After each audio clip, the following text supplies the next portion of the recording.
नमस्कार, आप सभी का स्वागत है मैग्नेट ब्रेन्स में। मेरा नाम है सुमित राणा, मैं हूं आपका सोशल साइंस टीचर और आ गया हूं एक नए टॉपिक के साथ जिसका नाम है द आर्ट ऑफ प्रोपेगेंडा।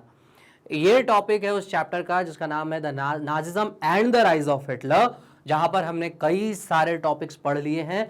अगर आपने नहीं पढ़े हैं तो चले जाइए उस प्लेटफॉर्म पे जिसका नाम है मैग्नेट ब्रेन्स। जी हाँ, मैग्नेट ब्रेन्स एक ऐसा प्लेटफॉर्म जहां पर किंडरगार्टन से लेकर क्लास 12th की पढ़ाई हो जाती है मुफ्त में। एग्जैक्टली मुफ्त में। कैसे? आप कोई भी वीडियोस फ्री में देख सकते हैं।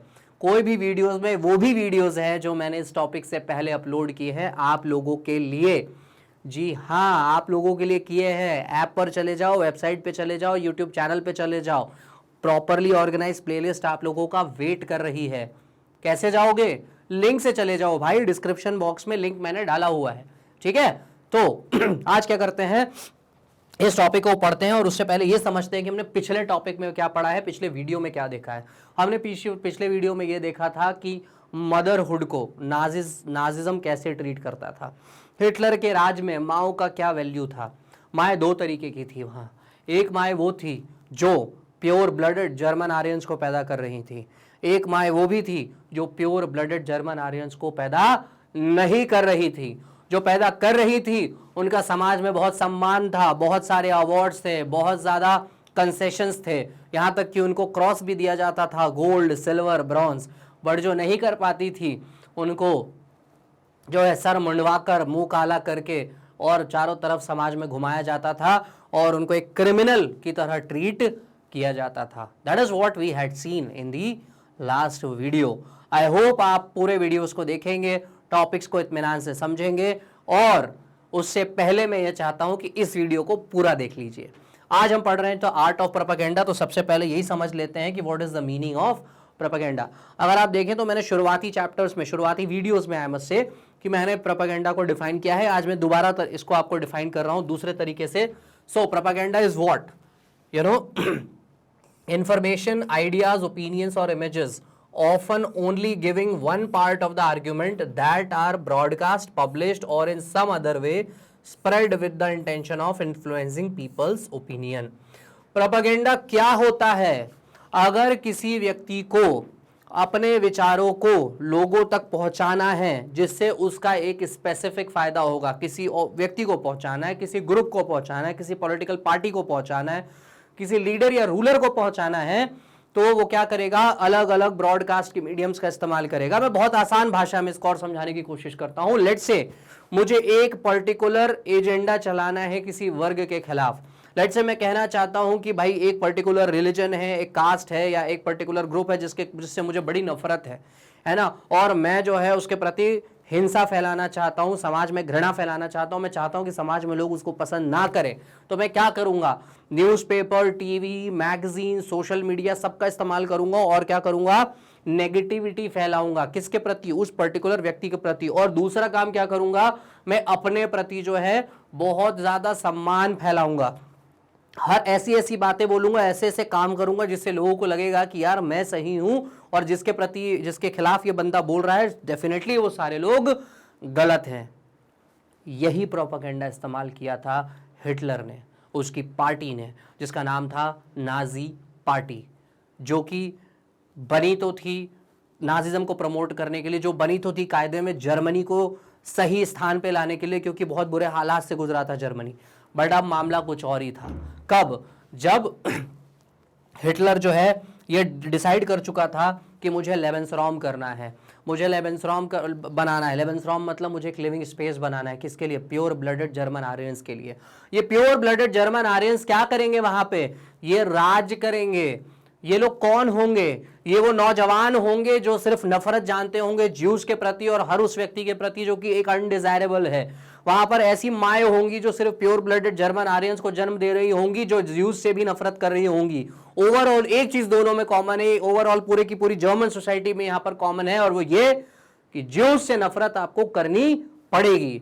That is what Hitler wanted. और वो कैसे पूरा किया उसने, यहां हम देखते हैं।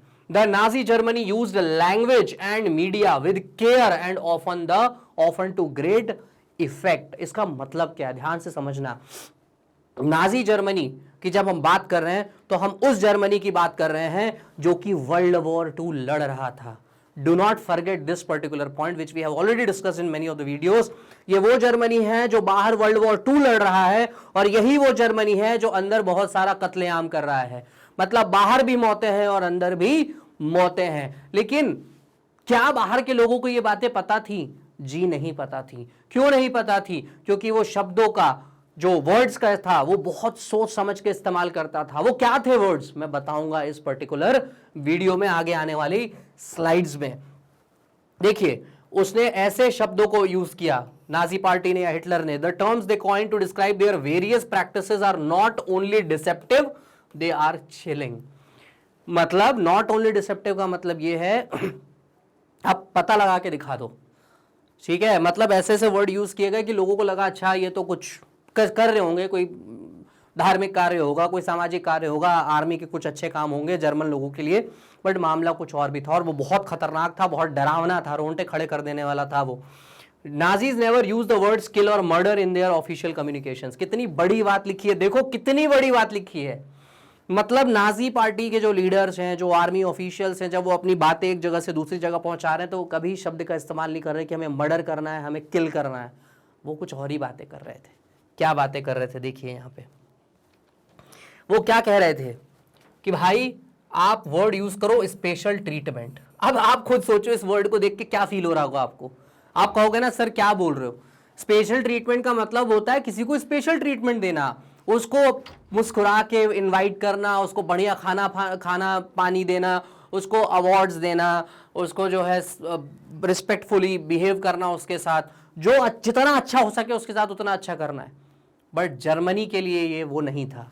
वहां पे स्पेशल ट्रीटमेंट का मतलब होता था कि आपको थोक के भाव में लोगों को मारना, 1000 लोगों को एक बार में मार दो, 2000 लोगों को मार दो।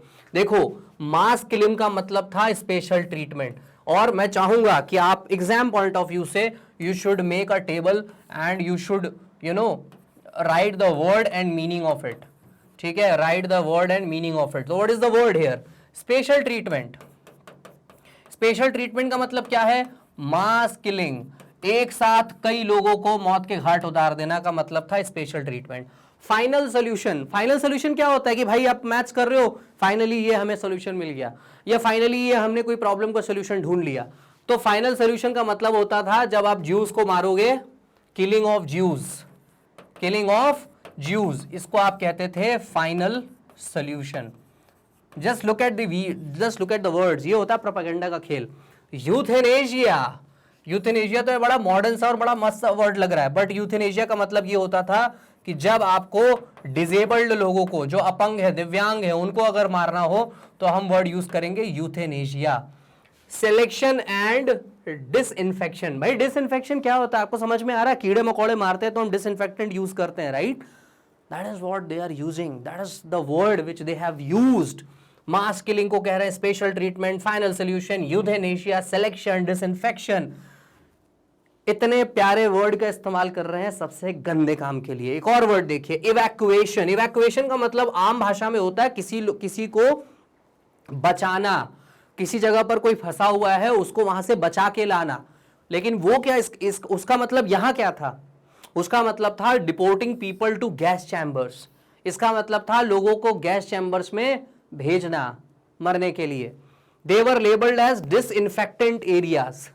डिसइंफेक्टेंट मतलब लग रहा होगा सर कीड़े मारने वाली जगह है कोई, है ना? नहीं, ये इंसान मारने वाली जगह थी। And looked like bathrooms equipped with fake shower heads. कितना गजब का प्रोपेगेंडा! जस्ट इमेजिन मैं क्या बोल रहा हूं। देखो यहां पर बोर्ड की तरफ मैं समझाता हूं। ये एक बाथरूम है, यहां पर एक शावर लगा है, घरों में लगा रहता है ना शावर। अगर मान लो बाहर से कोई व्यक्ति वहां गया तो बोलेगा अच्छा ये तो नहाने की जगह है जी, ये कैसी जगह है? ये तो नहाने की जगह है। बट हो क्या रहा है कि यहां पर गैस छोड़ी जा रही है, पॉइजनस गैस। यहां पर एक साथ कई लोगों को मौत के घाट उतारा जा रहा है। Just imagine the dirt of mind of these people. ठीक है, चलिए मैं पूरा नहीं डिलीट करता हूं, मैं यहां से आपके लिए just a second, let me remove this for you people so that you can note down the table. चलिए नेक्स्ट देखते हैं। ये देखिए, आई थिंक मुझे हटाना ही पड़ेगा। ये एक तस्वीर देखिए, इस तस्वीर को जरा ध्यान से देखिए। ये तस्वीर पे जो ये मोटा सा व्यक्ति बैठा है ना, ये क्या है? ये ज्यूस को बताया गया है। मोटा क्यों दिखाया गया है इसको? खा खा के मतलब है ना हैवी हो गया ये। और ये बैठा किस पे है? पैसे पे बैठा हुआ है। मतलब क्या? मतलब ये कि ये ज्यूस को बहुत ही नेगेटिवली पोर्ट्रे करना चाह रहे हैं। ज्यूस लोगों को क्या कहा गया? देखो एक नाजी पोस्टर है, ये पोस्टर की तस्वीर ओरिजिनल की है। देखो क्या बोल रहा है, money is the god of Jews. Jews का भगवान कौन है? पैसा।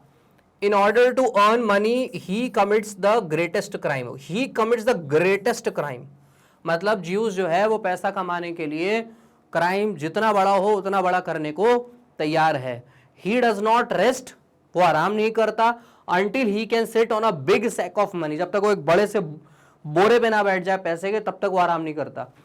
आप सोचो इसको ध्यान से, दूसरे परसेप्शन में, अगर कोई बहुत ज्यादा पैसा कमा रहा है तो क्या प्रॉब्लम है?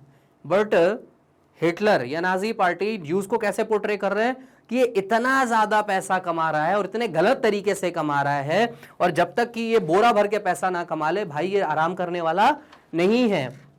Until he has become the king of money, जब तक ये पैसों का राजा ना बन जाए ये आराम नहीं करेगा। तो आप सोचो दूसरे माइंडसेट से कि अगर कोई बहुत बड़ा बिजनेसमैन बनना चाहता है, कोई दुनिया का सबसे अमीर बनना चाहता है, प्रॉब्लम क्या है? कोई प्रॉब्लम नहीं है। बट पैसा कमाने को इतना नेगेटिवली पोर्ट्रे किया गया, नेगेटिवली पोर्ट्रे किया गया कि जनता को लगने लगा बात तो सही है, ये ज्यूस है ना, जब देखो तो बस पैसा पैसा पैसा। ठीक है, आप सोचो, आपने सुना होगा अरे जी पैसा जी क्या है जी? मोह माया है। पैसा क्या है जी? अरे ये तो हाथ का मैल है। तो फिर मत कमाओ पैसा, कोई मत कमाओ पैसा, मत करो पढ़ाई लिखाई, नहीं चाहिए पैसा। But is it true? Don't we go to earn money? Yes we have to earn money, because money के बिना लाइफ सर्वाइव करना मुश्किल ही नहीं, नामुमकिन बन जाएगा। ठीक है, तो वही वो कर रहे थे। बट क्या करें, अब नफरत तो फैलानी है तो फैलाएंगे। This is how the fact can be twisted to tell people and make them believe कि जो भी कहा जा रहा है वो सही कहा जा रहा है। आपको भी ध्यान देना पड़ेगा। Media was carefully use to win support for the regime and popularize its world view. Media का सबसे जबरदस्त इस्तेमाल किया गया हिटलर के जमाने में। मीडिया का मतलब यहाँ पर ये होता है, जो हम प्रेस की बात करते हैं ना, प्रेस फ्रीडम की बात करते हैं, जो ये अखबार पत्रकार होते हैं, चाहे वो अखबार में लिखते हो, मैगजीन्स में लिखते हो, न्यूज़ चैनल्स में आते हो, या लेट से आज की डेट में सोशल मीडिया चैनल्स पे आते हो, वो उनका इस्तेमाल किस लिए किया गया? ताकि भैया कुल मिला के सपोर्ट नाजी पार्टी की तरफ दिखाया जा सके। मतलब समझना, देखो सबको पता था कि हिटलर कत्लेआम कर रहा है, लोगों को मार रहा है, लेकिन बाहर से क्यों कोई बचाने नहीं आ रहा है? क्योंकि भाई लोगों को बाहर पता ही नहीं है। लोगों को बाहर की खबर अंदर कब पता चलती है, अंदर की खबर बाहर कब पता चलती है? जब मीडिया बीच में आता है।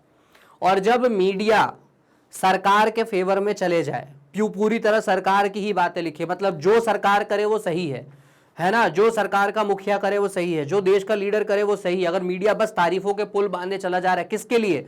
जो रूलिंग गवर्नमेंट है उसके लिए, जो रूलिंग डिक्टेटर है उसके लिए, जो रूलिंग मोनार्क है उसके लिए। और जो वो गलत कर रहा है उसको बिल्कुल दिखाए ही ना। जो समाज में गलत हो रहा है, जो लोगों का कष्ट है वो दिखाए ही ना, तो वो क्या है? क्या है? वो बेवकूफ़ी है। देखिए मीडिया का जो काम है वो ये है कि जो रूल कर रहा है उसको आप क्वेश्चन करो। क्वेश्चन इसलिए करो क्योंकि भाई आप बेसिकली एक ब्रिज हो रूलर के और जो सब्जेक्ट है उसके बीच में। मीडिया क्या है? मीडिया जो है एक ब्रिज का काम करती है जनता के, सिटीजन के, सब्जेक्ट के, जो भी कहना चाहो शब्द, सिटीजन और रूलर के बीच में, सिटीजन और लीडर के बीच में एक ब्रिज का काम करती है। क्या काम करती है? जो रूलर जनता को बताना चाहता है वो जनता तक ये पहुंचाते हैं, जो जनता रूलर को बताना चाहती है वो ये रूलर को बताते हैं। बट मीडिया जब गड़बड़ करने लगे तो वो क्या करेगी? वो सिर्फ एक काम करेगी, जो वहां रूल कर रहा है उसकी सिर्फ और सिर्फ तारीफ करेगी।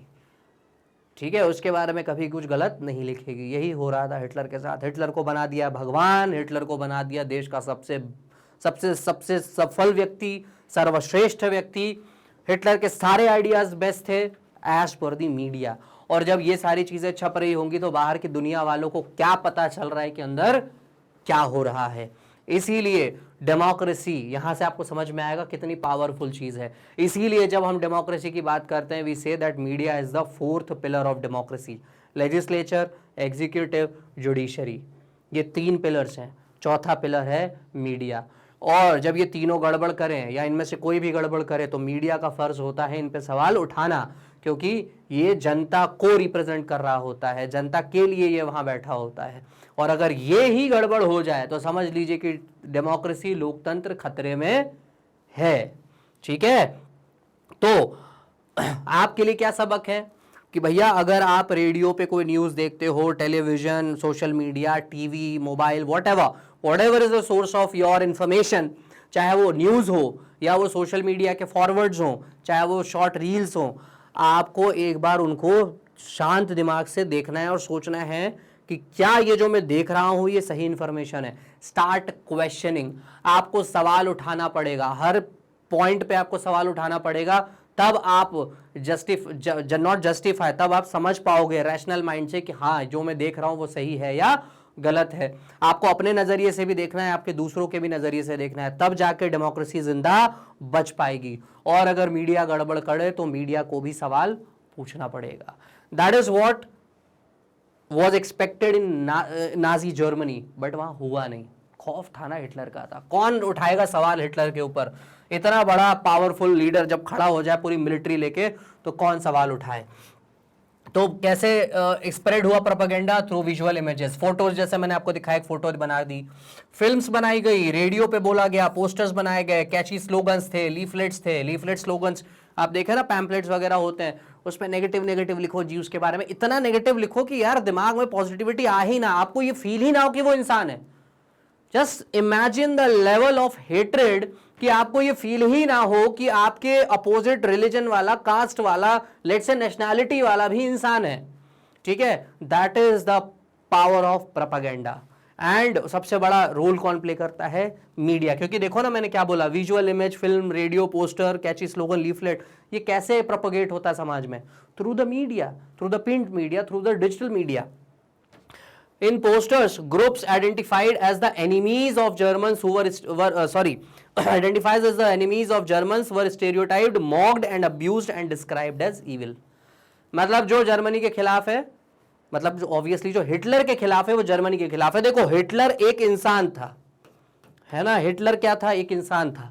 जर्मनी या जर्मन एम्पायर एक देश है जो हमेशा बना रहेगा। हिटलर तो चला गया, लेकिन जर्मनी में क्या छोड़ गया? सिर्फ नफरत। किसके प्रति? ज्यूस के प्रति।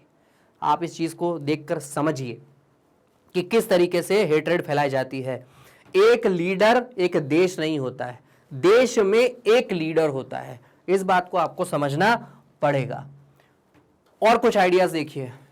Socialist and liberals were represented as weak and degenerate, मतलब जो भी सोशलिस्ट आइडिया को फेवर करेगा या जो लिबरल होगा ना उसको गाली दी जाएगी, है ना, उसको उटपटांग शब्दों का प्रयोग किया जाएगा, कहा जाएगा देखो जी ये लिबरल लोग आ गए फिर से, है ना। This is how propagandas propagate. They were attacked as malicious foreign agents. और जो आप ही के देश का जर्मन जो लिबरल है, सोशलिस्ट है, अगर वो कुछ बोल रहा है कि भाई देखो ये गलत हो रहा है जी, उसको क्यों मार रहे हो, ये चीज गलत है, इस तरीके का क्या गवर्नमेंट बनाना है कि भाई पूरी दुनिया पे सिर्फ एक ही लीडर होगा, एक ही तरह के लोग होंगे, है ना, और एक ही व्यक्ति राज करेगा, ये चीज ठीक नहीं है। तो उनको बोला गया देखो ये है असली दुश्मन इस देश का। उसके अलावा फिल्म भी बनाई गई, देखो मूवीज भी, देखो मूवीज का बड़ा जबरदस्त काम होता है। ठीक है, आप जो मूवीज देखते हो ना, कई मूवीज का जो काम है वो प्रोपेगेंडा फैलाना ही होता है। एक मूवी बनी द इटर्नल ज्यूज, और इस मूवी के थ्रू जो है क्या किया गया? प्रोपेगेंडा फैलाया गया। देखो ये उस मूवी का ये फोटो दिख रहा है आपको, है ना, वो जर्मन भाषा में लिखा है द इटर्नल ज्यूज। देखो ज्यूज को कैसा दिखा रहे हैं, गंदा सा, घिना सा। मतलब अब ये ओरिजिनल फोटो है, जस्ट इमेजिन कि वो क्या बताना चाह रहा है कि भाई ज्यूज मतलब ह्यूमन बीइंग तक नहीं है, ज्यूज मतलब इंसान ही नहीं है, और जो इंसान ही नहीं है उसको जिंदा रख के मतलब क्या? मारो इसको। ठीक है, just look at the level of hatred Nazi party was spreading. ये देखो एक और तस्वीर है, देखो क्या लिखा है, Nazi party poster of the 1920s, it asked workers to vote for Hitler the front line soldier. ठीक है, मतलब भैया जितने भी वर्कर्स हैं उनको सिर्फ किसको वोट देना है? नाजी पार्टी को ही देना। और ये 1920s का है, देखो ध्यान से, क्योंकि आपको याद होगा हमने ये पढ़ा था कि 1930s में जो है हिटलर पावर में आता है, राइट। तो हिटलर को कैसे प्रमोट किया गया, कौन है तुम्हारा भगवान? हिटलर। दिस इज हाउ, देखो लुक एट द पीपल, ये हथौड़ा लेके खड़ा है ना, लुक एट हिज मसल्स, है ना, लुक एट हिज फेस, क्या ताकतवर दिखाना जा रहा है। ये सब होता है प्रोपेगेंडा, कि ये अगर आ गया एक बार, ये तुम्हारा जो है चांसलर बन गया, है ना, जर्मनी का चांसलर बन गया, तुम्हारा लीडर बन गया, बेटा तुम्हारी सारी टेंशन खत्म, तुम्हारे सिर्फ जो है बढ़िया दिन ही चलेंगे, जिंदगी तुम्हारी बस अच्छी चलने वाली है। ठीक है, देखो ज्यूस के बारे में और क्या किया गया, इनको फोटो में कैसा दिखाया गया, इनकी दाढ़ियां हवा में उड़ रही है, मतलब बड़ी बड़ी दाढ़ियां हवा में उड़ रही हैं, wearing kaftan, kaftan is like dress, ठीक है, काफ्तान पहना हुआ है। Where is in reality it was difficult to distinguish German Jews by their outward appearance because they were a highly assimilated community। मतलब ये कि जो ज्यूज जर्मनी में रह रहे थे उनको देखकर आराम से पता लगाना मुश्किल था कि जर्मन ज्यूज हैं या कौन है, लेकिन उनको जानबूझ के इस तरीके से शो किया गया इमेजेस में ताकि लोग ज्यूज से नफरत करें। They were referred to as vermin, rats, pest. Their movement were accompanied to those of rodent। Just imagine क्या लिख रहा है, वो लिख रहा है कि मान लो आपके सामने से कोई ज्यूस जा रहा है, तो इमेजिन करो कि ये चूहे जा रहे हैं, ये कीड़े मकोड़े हैं, ये समाज को गंदा कर रहे हैं, ये गंदगी है, ये सिर्फ गंदगी फैलाने के लिए है। This is how people were told to believe about the Jews. Next, Nazism worked on the minds of people, tapped their emotions and turned their hatred and anger at those marked as undesirable। अब आपको दिन भर इसी माहौल में रखा जाए, इसी माहौल में, जस्ट इमेजिन ना, आप अपने आप को देखो, मतलब मैं सबको नहीं कह रहा हूं, बट आप अपने आप को देखो और ऑब्जर्व करो। आप दिन भर रील्स रील्स रील्स रील्स, है ना, शॉर्ट वीडियोस, एंटरटेनमेंट, डांस, गाना, है ना, मतलब वो छोटे छोटे वीडियोस में आप लगे हुए हो, क्या कर रहे हो आप? ये आप ही के लिए है चैप्टर, मेरे लिए नहीं है, आप ही के लिए, कि समझो आपके अगल बगल जो भी कुछ हो रहा है ना, अगर आप उसमें उलझे हुए हो उसका मतलब कुछ गड़बड़ है। अगर आप इन रील्स में उलझ गए हो, आपकी जिंदगी अगर रील्स में उलझी हुई है, तो इमेजिन करो देश कहाँ जा रहा है। देश आगे कैसे बढ़ेगा? जब बच्चा पढ़ेगा, लिखेगा, स्किल्ड होगा, पैसा कमाएगा, जीडीपी में कंट्रीब्यूट करेगा, टैक्सेस भरेगा, तब देश आगे बढ़ेगा ना। बच्चा क्या कर रहा है? सोशल मीडिया में घूम रहा है, पूरा दिमाग उसका सोशल मीडिया में उलझा हुआ है, वो जो है लाइव स्ट्रीमिंग देख रहा है, लाइव स्ट्रीमिंग कर रहा है, बस वो इसी में बिजी है। ठीक है, दैट इज स्टूपिडिटी। वही यहां पर हो रहा था लोगों के साथ, उनको पूरी तरह से घुमा के डाल दिया गया था कि भैया ये जो सही चल रहा है, जो भी चल रहा है सही चल रहा है, अनडिजायरेबल से नफरत करो, नफरत करो, नफरत करो। उनके दिमाग में क्या आ गई? नफरत। The Nazi made equal efforts to appeal to all different sections of the population. They sought to win their support by suggesting that Nazi alone could solve all their problems। ये तब की बात हो रही है जब हिटलर पावर में अभी आ ही रहा था। यही होता है आप लोगों के साथ भी। Just imagine, do you remember those reels of social media जहां पर कॉलेज लाइफ को बड़ा फैंसी सा दिखाते हैं? You are wearing amazing dresses, modern dresses, dancing and chilling, having party, drugs and all. That is not college life. College life or school life is all about having education so that you can contribute to the nation building. अगर आप medical college में गए हो तो आप doctor बनने गए हो ताकि आप समाज का भला करो डॉक्टर बन के। अगर आप इंजीनियर बनने गए हो तो you are expected to do some engineering there, not to do तमाशा। That is what you should learn from this particular topic. You should also learn whatever news you are surrounded with. You should start questioning all that all that particular news. Okay, you should start questioning everything which is around you. जो हो रहा है वो क्यों हो रहा है? You should ask. I am not saying be angry. What I am saying, just start questioning. ठीक है, तब आपका दिमाग थोड़ा रैशनल बनना चालू होगा। और आम आदमी की जिंदगी बहुत इंपॉर्टेंट होती है किसी भी देश में। आप भी आम व्यक्ति हैं, आम मतलब बिल्कुल ही आम नहीं हो, but you are definitely future of the nation. तो फ्यूचर ऑफ द नेशन क्या सोचता है, उससे भी बहुत बड़ा इंपॉर्टेंट इंपैक्ट पड़ता है। और यही हम देखेंगे अगले टॉपिक में, जिसका नाम है ordinary people and the crime against humanity. हम देखेंगे कि जब हिटलर ये सब कुछ कर रहा था, ये मदरहुड और यूथ के बारे में जो हमने पढ़ा, तो जनता क्या कर रही थी, वो लोग क्या कर रहे थे जो जर्मनी के निवासी थे। ये सारी चीजें हम पढ़ेंगे नेक्स्ट टॉपिक में। और अगर आपको ये नेक्स्ट टॉपिक पढ़ना है तो आप ये पढ़ सकते हैं मैग्नेट ब्रेन्स की वेबसाइट से, ऐप से या यूट्यूब चैनल से। टॉपिक्स हमेशा अपडेट किए जाते हैं on the social media platforms. But जैसा मैंने कहा, सोशल मीडिया प्लेटफॉर्म्स का जो सही इस्तेमाल है वो सिर्फ ये है कि आप अपने आप को एम्पावर करिए। तो जाइए और मैग्नेट ब्रेन्स को सब्सक्राइब करिए। और अगर आपको बढ़िया से बढ़िया नोट्स चाहिए तो definitely you have the option of app and website, जहां पर ये ग्रैब ई नोट्स का आपको टैब दिया गया है, यहां से जाके आप डाउनलोड कर सकते हैं। जी हाँ, you can download the notes from grade 6 to 12 and also the previous year questions for the board exams. I hope you will take this topic seriously, you will take the lessons from this topic seriously, and you will meet me in the next video. Thank you so much.